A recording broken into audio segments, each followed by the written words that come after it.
ارحبوا ثم ارحبوا عد همال القنوب عند ربعي مهتمين المجلة والمضام في محل سعود والجود راعيهم عروف محزم مليان ما هو بمثل اي حزام ابن عوده والتعب معه والله مخالوف المدايح يا ردن مثل ورد الحيام مهادي من روس قوم مثل حد السيوف لا احتمل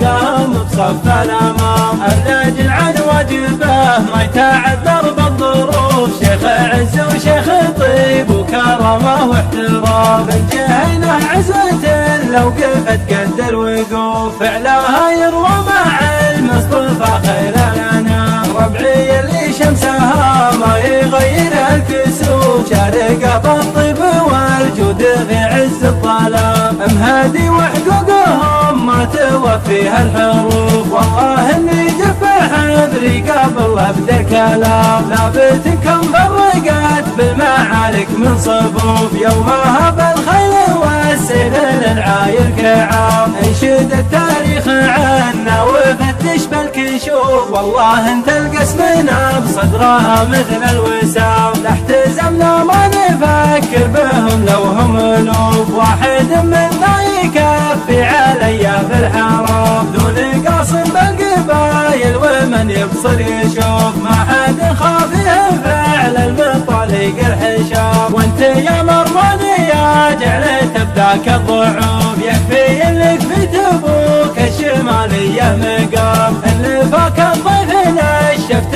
ريقه بالحلوف ما يروح غير عقب الخرف بعد السلام والله انك ما خدم بنت رجال معروف النعم لا حل ذكره يبدونه شمام ابو مشعل زبن ما شيبت فيها الصدوف وارث طيبه من ابوه جعله للرحام اشواس ما يلحق اللي تعزوى بحسوف لا ناخه المبتلي شاش راسه ثم قام هيلا عن سكينته ما يكفيها خروف لا يقل الضيفه